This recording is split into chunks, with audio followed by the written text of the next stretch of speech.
மாண்புமிகு மக்களுக்கு வணக்கம். நூல் விலை உயர்வு ஈரான் இஸ்ரேல் போர் காரணமாக திருப்பூரை அடுத்த பல்லடம், அதனை சுற்றியுள்ள பகுதிகளில் 200 கோடி மதிப்பிலான காடா துணிகள் தேக்கமடைந்துள்ளன. திருப்பூர் மாவட்டம் பல்லடம், தெக்கலூர், மங்கலம், கோவை மாவட்டம் சோமனூர், கருமத்தம்பட்டி உள்ளிட்ட பகுதிகளில் 2.5 லட்சம் விதைத்தறிகளும் 20,000 நாடா இல்லா விசைத்தறிகளும் இயங்கி வருகின்றன.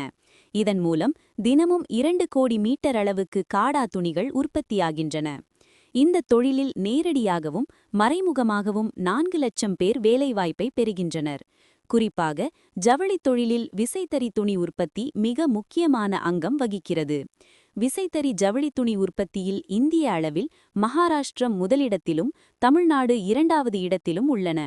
தமிழ்நாட்டில் 15க்கும் மேற்பட்ட மாவட்டங்களில் விசைத்தறி ஜவுளி உற்பத்தி நடைபெற்றாலும் திருப்பூர், கோவை, ஈரோடு மாவட்டங்களில் அதிக அளவில் விசைத்தறி ஜவுளி உற்பத்தி நடைபெறுகிறது.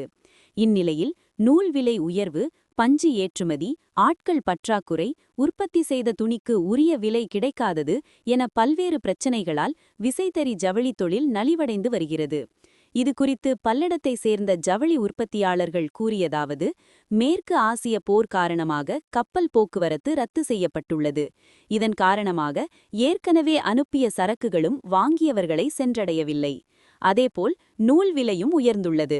இதன் காரணமாக பல்லடம், அதனை சுற்றியுள்ள பகுதிகளில் 200 கோடி அளவுக்கு காடா துணிகள் தேக்கமடைந்துள்ளன.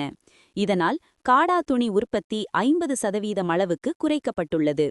துணிகள் தேக்கமடைந்துள்ளதாலும் சரக்கு கப்பல்களில் கோடிக்கணக்கான காடா துணிகள் தேக்கமடைந்துள்ளதாலும் காடா துணிகளுக்கு போதிய அளவு விலை கிடைப்பதில்லை.